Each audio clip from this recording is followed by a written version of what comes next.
출애굽기 9장 13절 말씀. 여호와께서 모세에게 이르시되 아침에 일찍이 일어나 바로 앞에 서서 그에게 이르기를 히브리 사람의 하나님 여호와의 말씀에 내 백성을 보내라. 그들이 나를 섬길 것이니라. 내가 이번에는 모든 재앙을 내 마음과 내 신하와 내 백성에게 내려 너로 온 천하에 나와 같은 자가 없음을 알게 하리라. 내가 손을 펴서 온역으로 너와 내 백성을 쳤다면 너가 세상에서 끊어졌을 것이나 내가 너를 세웠으면 나의 능력을 내게 보이고 내 이름이 온 천하에 전파되게 하려 하였음이니라. 네.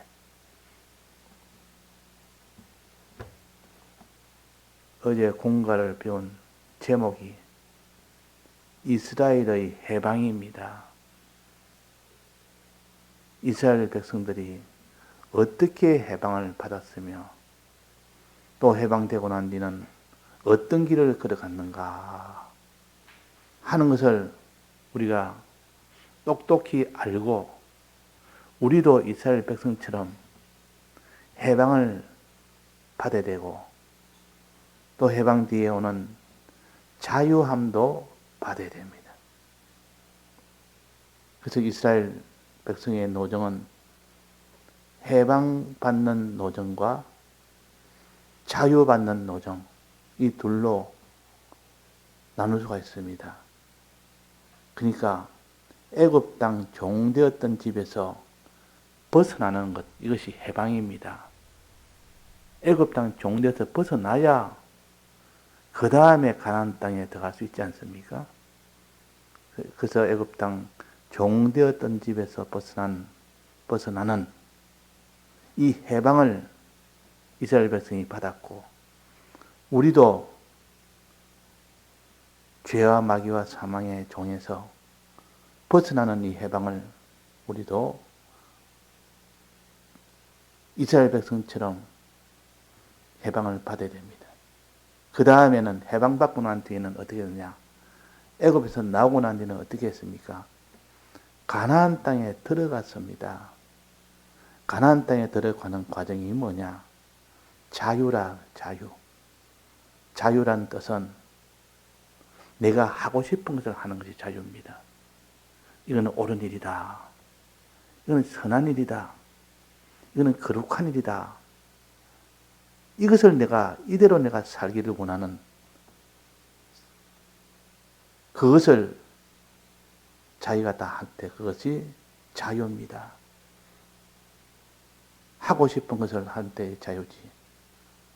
예를 들면 거주의 자유라는 것이 있습니다.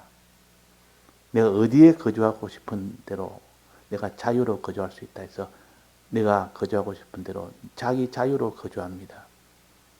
그러나 북한과 같은 곳은 거주의 자유가 없습니다. 내가 살고 싶은 곳에 살지를 못합니다. 하고 싶은 것을 하지 못합니다. 그런 것처럼 하나님이 우리에게 하기를 원하는 것이 뭘까? 우리가 하나님 앞에서 하기를 원하는 것을 하는 이 자유생활은 어떤 것을 말할까? 이 자유생활은 거룩으로 제가 살기를 원합니다. 즉 죄 없이 죄와 싸워 이기기를 원하는 이 소원이 있는데 이 거룩으로 살기를 원하는데 거룩으로 사는 것이 자유입니다. 또 의로 살기를 원하는데 의로 살 때 그저 자유하는 자라. 또 선으로 살기를 원하는데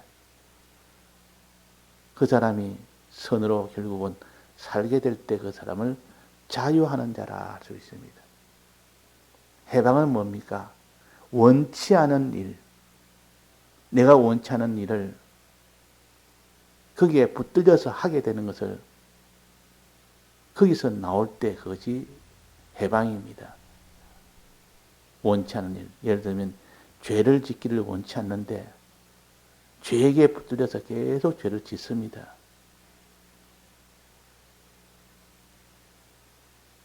사망의 길로 걷기를 원치 않는데 사망의 길로 계속 걸어가는 거기서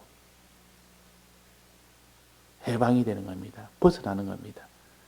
이것이 해방이라 할 수 있습니다.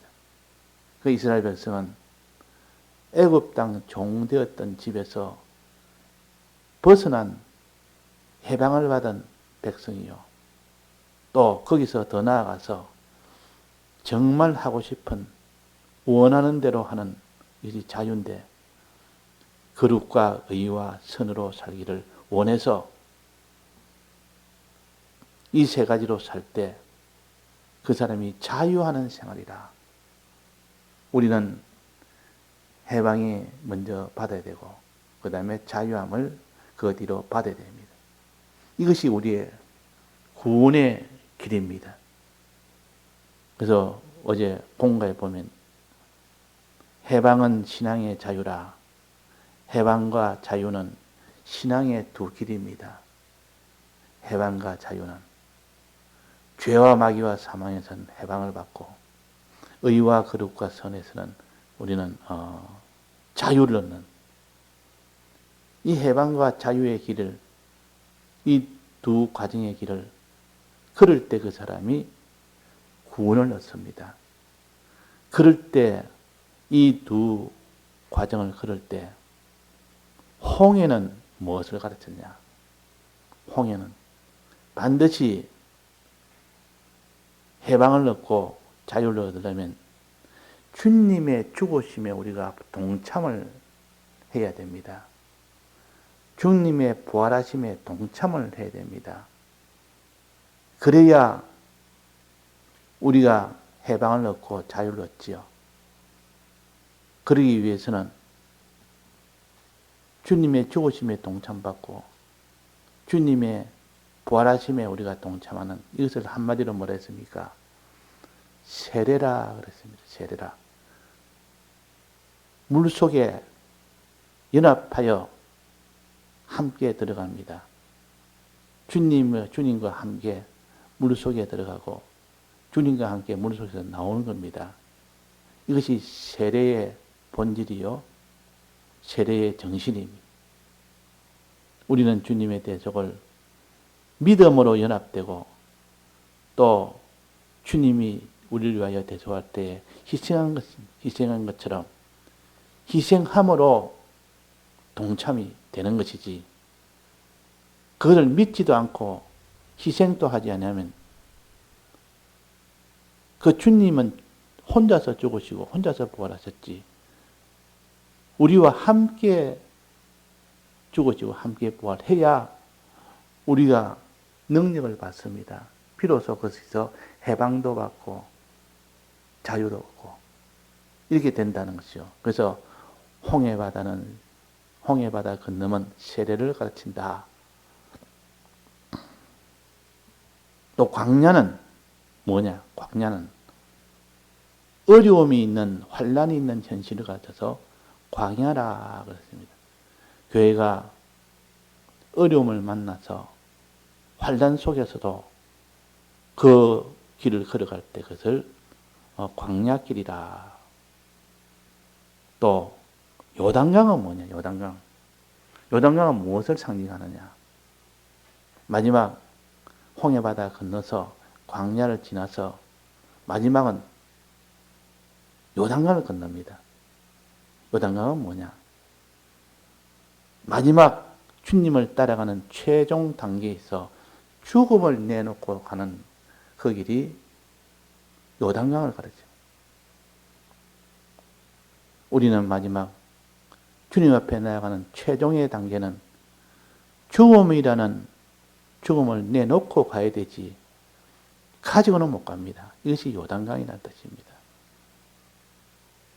그래서 최종 죽음,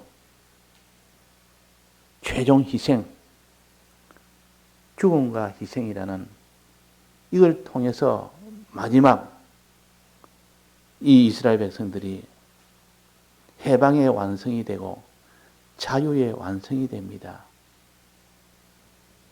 그래서 최종 마지막은 천국으로 들어가는, 가나안 땅으로 들어가는, 이것을 우리에게 알려주십니다. 그러니까 구약 시대는 그림자와 같고 신약 시대는 실체와 같다, 그렇게 말씀하셨습니다. 구약 시대는 그림자, 신약 시대는 실체. 그림자와 실체의 관계는 무슨 관계일까요? 그림자와 실체의 관계는, 그림자는 실체의 윤곽을 나타냅니다. 세밀하게 안에 내부에 있는 세밀한 것은 그림자는 나타내지 못합니다.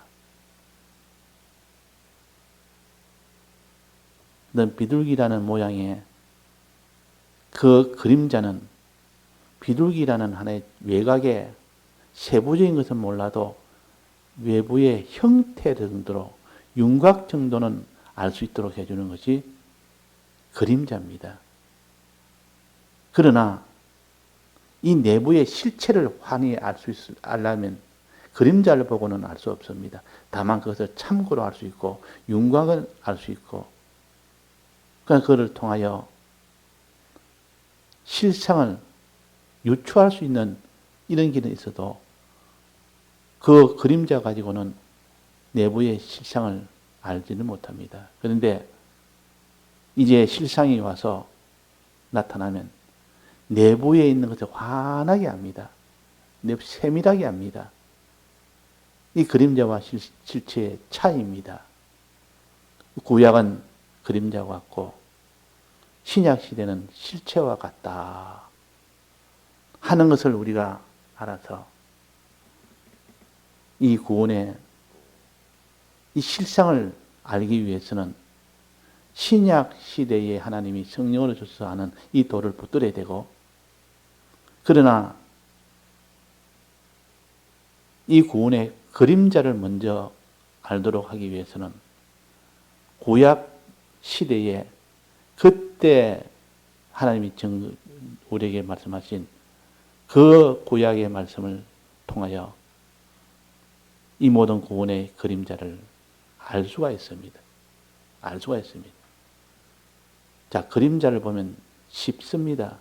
윤곽만 나타내기 때문에 세밀하게 내부적인 것은 나타나지 않고 외부 전체적인 윤곽만 나타나기 때문에 간단하게 볼 수가 있습니다. 복잡하지도 않습니다. 그래서 이 윤곽을 통하여 실상을 찾아가는, 이것이 곧 신약 교회가 해야 될 일입니다. 그래서 그림자를, 지금도 필요한 것은 실상을 찾아가는 데는 그림자가 필요해서 지금도 구약에 있는 제사제도나 구약에 있는 많은 그런 절기나 그런 것을 통하여 실상의 이 도를 우리는 찾아가는 우리가 되어야 됩니다. 그래서 마가복음 8장 22절에 이런 말씀이 있습니다. 베세다에 소경이 하나 있었는데 예수님이 이 베세다를 지나갈 때에 그 소경이 말하기로 내 눈을 떠여 주옵소서 그랬습니다. 그러니까 예수님이 그 소경의 손을 붙들고 마을 밖으로 데리고 나가서 눈에 침을 뱉으시며 그에게 안수하시고 물었습니다. 무엇이 보이느냐? 무엇이 보이느냐?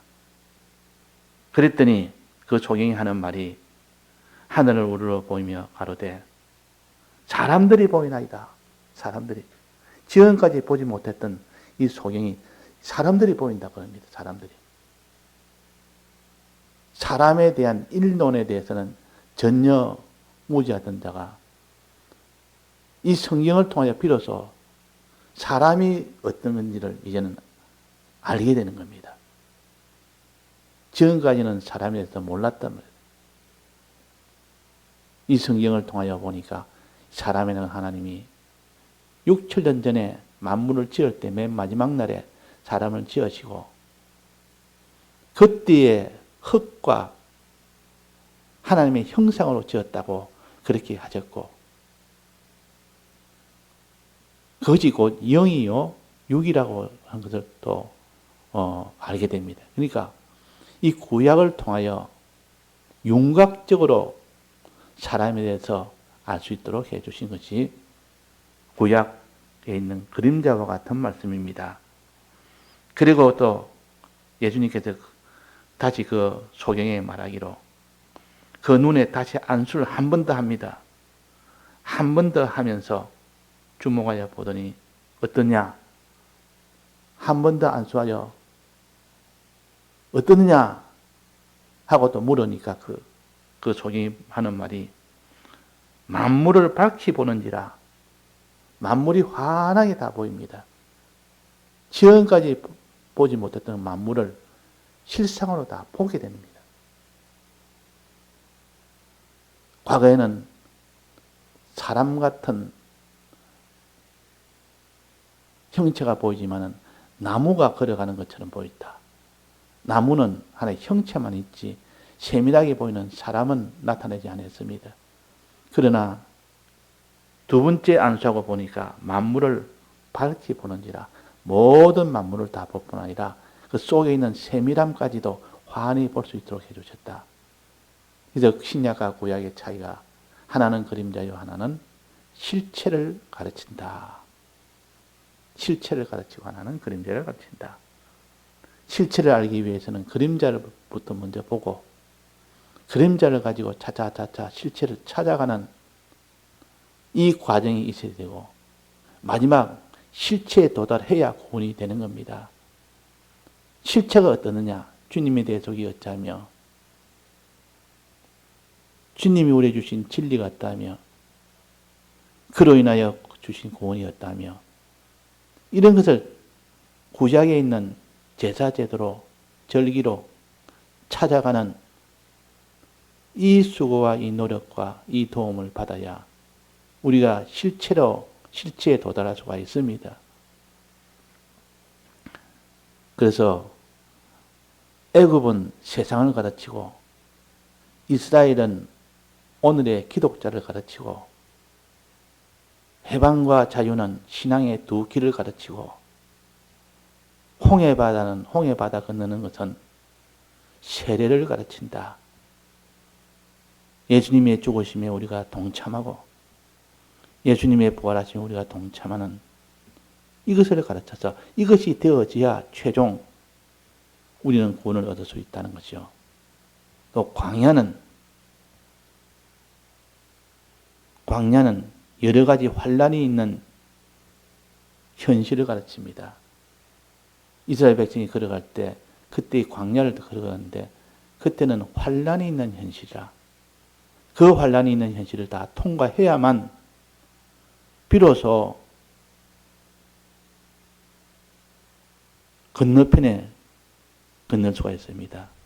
가나안 땅에 갈 수 있다 그 말입니다. 또 마지막으로는 요단강이 있습니다. 요단강은 애굽 땅을 나와서 광야를 지나서 마지막 가나안 땅에 들어가기 직전에 앞에 놓여 있는 것이 요단강이요. 요단강은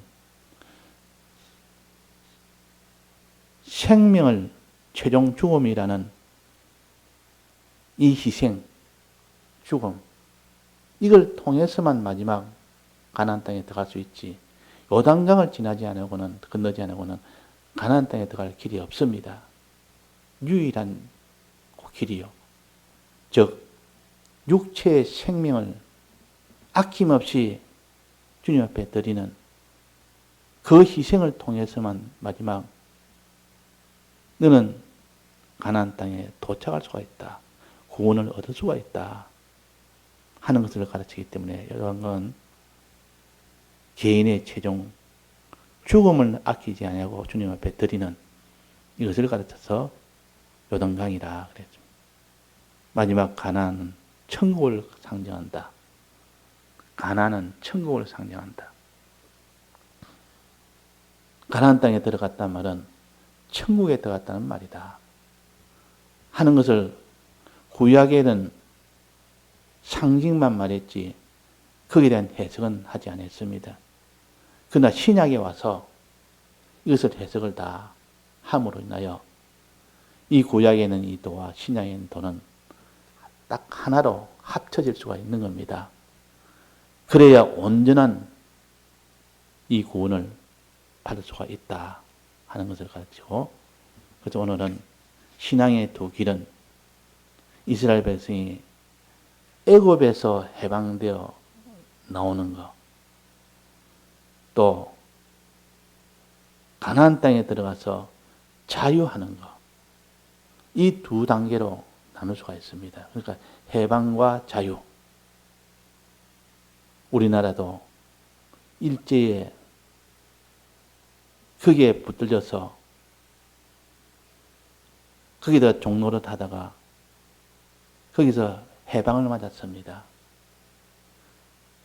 거기에 더 이상 끌려다니지 않을 수 있고 거기에 종살이하지 않을 수 있는, 거기서 완전히 해방받은 것이 우리나라 역사를 보면 그렇습니다. 근데 해방이 되었다고 그 뒤에 모든 것이 해결된 것이 아니라 이제는 자유생활을 하느냐 안 하느냐. 자유생활이라는 것은 내가 원하고 원하는 것을, 하고 싶은 것을 내가 하는 것이 자유생활이에요. 이건 옳은 일이다, 바른 일이다. 이게 참 가치가 있는 일이다. 하나님 기뻐하는 일이다. 이 양심에 참 도리가 맞다. 그런 일을 하기를 원하는 일을 하는 것이 자유생활이에요.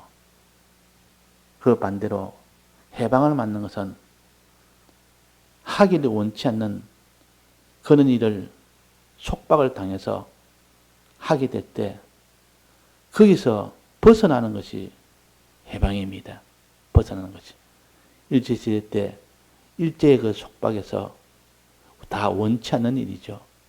그들의 종살이하는 것을 원치 않는 일이지만 마지막 거기서 벗어나는 해방을 맞았습니다. 해방을 맞았고 그 다음에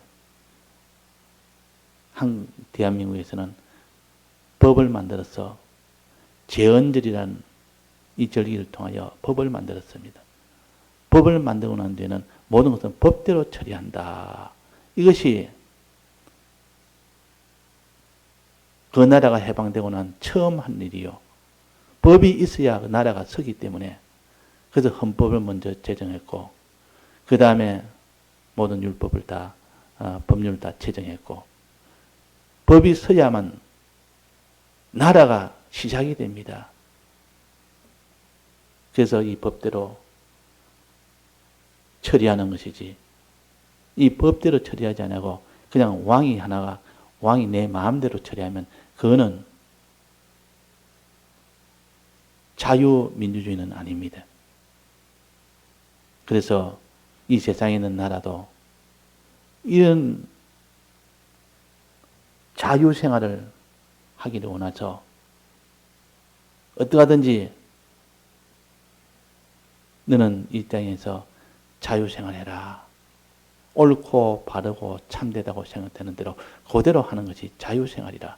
우리 신앙적으로 말한다면 거룩하게 사는 것이 우리가 사람들이 살아야 될 참된 길이라고 알고, 즉 죄와 싸워 이기는 것, 또 그 다음에는 의로 사는 것, 사람을 사랑하는 것, 그 다음에는 선으로 사는 것, 하나님 중심으로 사는 것, 이 세 가지로 살기를 원하고 원하면 그 원하는 대로 그대로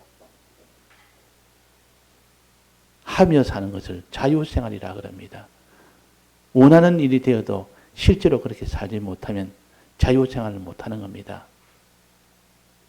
그래서 자유생활이라는 것은 거룩의 길을 내가 걷기를 원해서 거룩의 길을 걷는 것, 의의 길을 걷기 위해서 의의 길을 걷는 것, 또 선한 길을 걷기를 원하는 대로 그대로 선한 길을 걷는 것, 이것이 곧 자유생활이요. 자유생활. 우리는 자유생활을 해야 됩니다. 신앙의 자유생활. 이 길을 우리가 걸어갈 때 비로소 하나님께서 우리에게 내가 너에게 자유를 주겠다. 이 자유를 줘서 비로소 이 광야를 다 지났고 마지막 가나안 땅에서 자유 생활을 누리고 살 수 있도록 해 주신 겁니다. 이것이 최종 구원을 얻는 길이에요. 예, 다 같이 통성으로 기도하시다가 자유하셨습니다.